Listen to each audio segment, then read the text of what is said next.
Türkmenistан şäherine häkimetleriň yerli ýaşaýjylar bilen geçiren duşugyny ýeňillikli azyk paýlarynyň ýatyrylmagy barada teklibi garşy çykan bir mektep garabuly ýygnakdan kowuldy.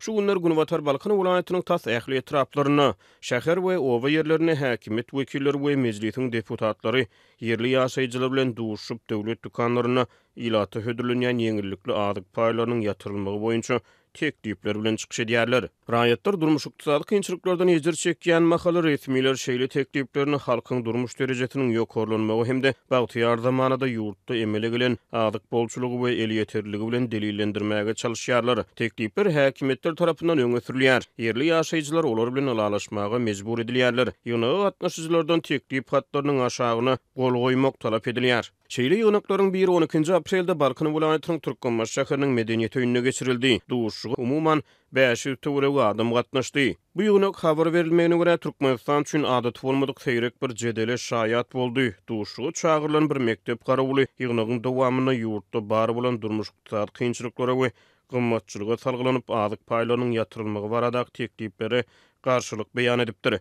Munyň ýa-da Milli Howpsuzlyk Ministrliginiň ýygnagy gatnaşýan bir işgäri teklipleri garşy çykan garabuly ýygnakdan kowdy. Maglumat üçin aýdylsa Türkmenistanyň kesgitli möçberlerde un we ösümlik ýagy ýaly esasy iými tönümler azyk paýlary hökmüne döwlet dukanlaryna ardan bahadan raýatlara hödürlenýär. Deputatlar öz çykyşlaryna ýurtda hususy pudokda iňpes aýlyk hakynyň 3000-6000 manat aralygyna bolanyny, umumy ýeşilligiň derejesiniň pes bolanyny, raýatlaryň zähmet haklarynyň pensiýalaryň we döwlet kömek pullarynyň her ýyl ony götürüm ýokarlandyrylýanlygyny, ilatyň sarp edýän elektrik energiýasynyň we TV gazynyň aýlyk tölegleriniň ujuýupsyzlygyny aýdýarlar we şeýle çäreleriň netijesinde ilatyň hal ýagdaýynyň gowlananyny, şol sebäpden ýeňillikli azyk paýlarynyň ýatyrylmalydygyny aýdýarlar. Şeýle wagt işleri Türkmenistan üçin täzelik däl. Döwlet öýçiliginiň metbugy serişdeleri şeýle çykyşlary ýygy-ýygydan gaýtalaýar. Maglumat üçin aýdylsa Türkmenistanyň iňpes aýlyk haky 2023-nji ýylyň 1-nji ýanwaryna 1160 manat meşberine bellenildi.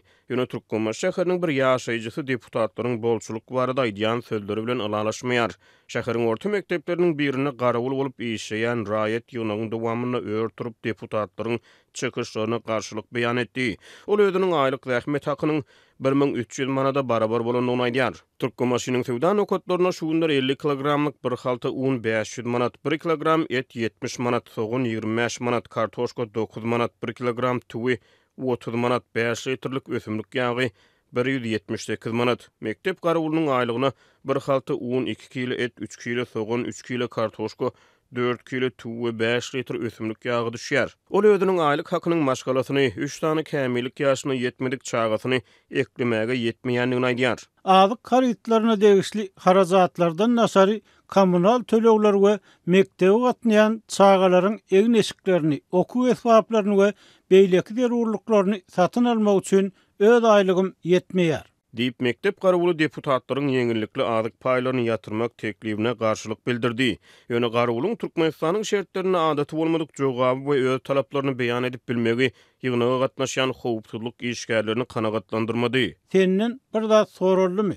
Sen ýygnakdan soň mektep direktoryň hem ýanyň alyp edara bar. Sen ýaly şükürsiz adamlary näme etmelisini gowgulýaryn. Diýip bir mahkama işgäri mektep garabulyna haýbat atdy we ýygnakdan çykaryp howp goýberdi. Azatlyk radiosy bu wakan Türkmenistanyň Milli Howpsuzlyk Ministrliginiň Balkan welaýat bölümine tasdikledik ýa-da inkar etdirip bilmedi.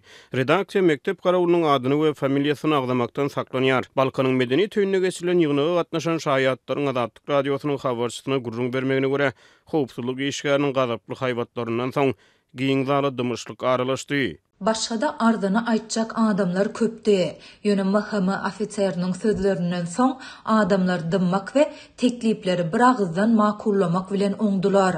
Diýip büdjet işgärleri Azatlyk radiosynyň habarçysyna gurrun berdi. Mektep garabulynyň soňky ykbaly nämelim galýar? Türkmenistanyň häkimetler resmiýetiň tekliplerine garşylyk beýan edýän adamlara we tanqidi garaýşlara basyş edýär.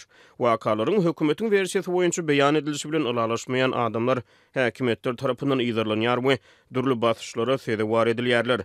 Bu aralykda Türkmenistan raýatlaryny ençemil bäri dowam edýän ykdysady kynçylyklardan ejir çekýär. Häkimetler bar bolan problemlara garşy görüşmegiň deregine problemlara üntü çekýän raýatlary basyş görkezmek arkaly jogap bermegi saýlap alýarlar.